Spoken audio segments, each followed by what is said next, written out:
materi tadi, kami dari fraksi Partai Gerindra menyampaikan beberapa catatan dan juga tanggapan dan juga tentunya usulan-usulan sebagai berikut. Yang pertama, kami dari fraksi Partai Gerindra sangat mengapresiasi realisasi dari PNBP kita tahun 2022 yang mengalami peningkatan.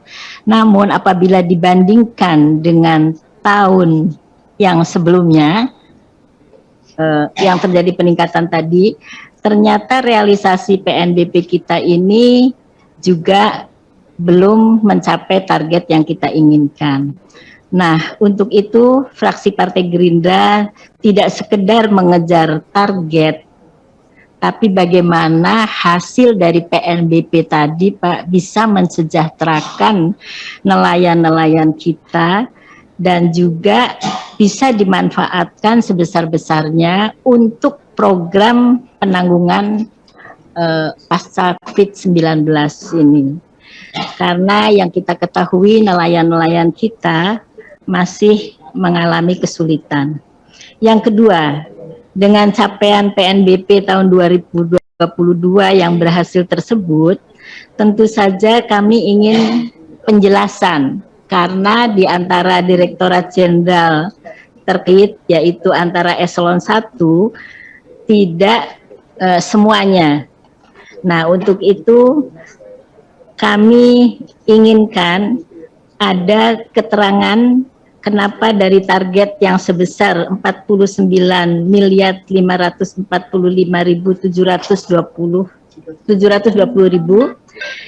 itu tidak mencapai target yang kita inginkan. Ini khususnya di Direktorat Jenderal Pengelolaan Ruang Laut, Pak. Kemudian di Sekretariat Jenderal baru mencapai 14,74% dari target. Juga di Badan Riset dan Sumber Daya Manusia Kelautan baru mencapai 18,76%. Nah, demikian juga Direktorat Jenderal lainnya dan Badan Karantina bervariasi dari 30,47 sampai dengan 49,81%. Nah, untuk itu kami ingin mendapatkan keterangan yang akurat mengenai hal tersebut. Kemudian di Inspektorat Jenderal yang tidak memiliki target tapi telah memberi realisasi PNBP 9.740.374. Nah, ini juga suatu keistimewaan. Yang ketiga, fraksi Partai Gerindra meminta perlu adanya parent stock, Pak, atau indukan di unit pembenihan rakyat yang merata di sentra-sentra budidaya ikan, terutama jenis-jenis herbivore fish seperti gurame, nila, bandeng, dan ombro, dengan tujuan untuk mengurangi ketergantungan pakan dari impor. Yang keempat, diharapkan adanya mutual recognition arrangement atau MRA, pengaturan internasional yang didasarkan pada suatu perjanjian antar negara.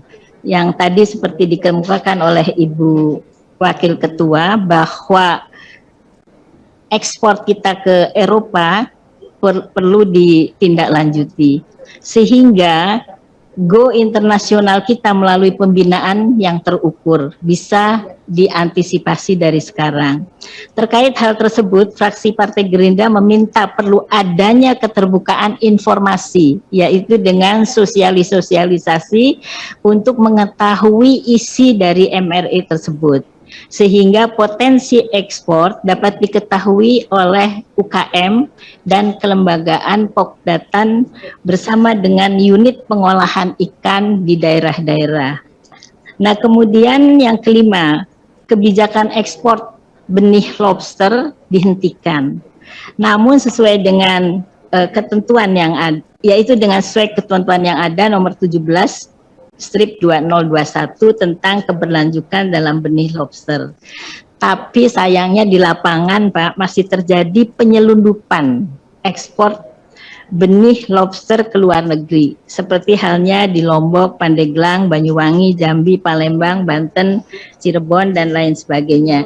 Nah, untuk itu kami dari fraksi Partai Gerindra memohon agar ada pengawasan yang lebih baik dan tindakan tegas. Kemudian yang keenam terkait penerapan program penangkapan ikan yang secara terukur.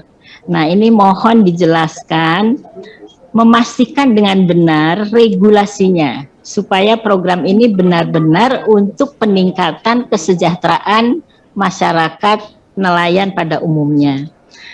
Kemudian berikutnya adalah meminta KKP untuk terus meningkatkan komoditas ekspor ke lautan dan perikanan dengan menjaga kualitasnya, Pak, dan mutu, serta meningkatkan kinerja badan karantina ikan. Dan perlu ada sosialisasi dari badan karantina sehingga masyarakat nelayan kita di daerah mengetahui persis bagaimana regulasi tentang ekspor kita. Yang kedelapan, fraksi Partai Gerindra meminta KKP untuk memperkuat perlindungan nelayan tradisional, karena sering berhadapan dengan berbagai praktek perampasan ruang hidup dan ruang kelola dalam bentuk proyek reklamasi pesisir dan pertambangan laut, kemudian mengatasnamakan industri pariwisata, pembangunan smelter, dan lain sebagainya yang masih terjadi di beberapa wilayah. Nah, untuk itu kami mempertanyakan bagaimana tentang regulasinya. Dan yang berikutnya adalah mekanisme sistem kontrak yang tertuang dalam rancangan kebijakan penangkapan terukur yang berasal dari kegiatan pemanfaatan sumber daya perikanan dengan sistem kontrak. Nah, ini perlu ada sosialisasi yang jelas. Nah, dengan demikian maka fraksi Partai Gerindra meminta juga Dirjen Perikanan dan Budidaya ini, Pak, untuk melakukan evaluasi dan perbaikan terhadap mekanisme pengadaan dan kualitas sarana bioflok. Dengan adanya kelainan iklim yang melanda di beberapa daerah, ternyata banyak sekali alat-alat untuk bioflok ini kabur kena angin, Pak, di beberapa daerah.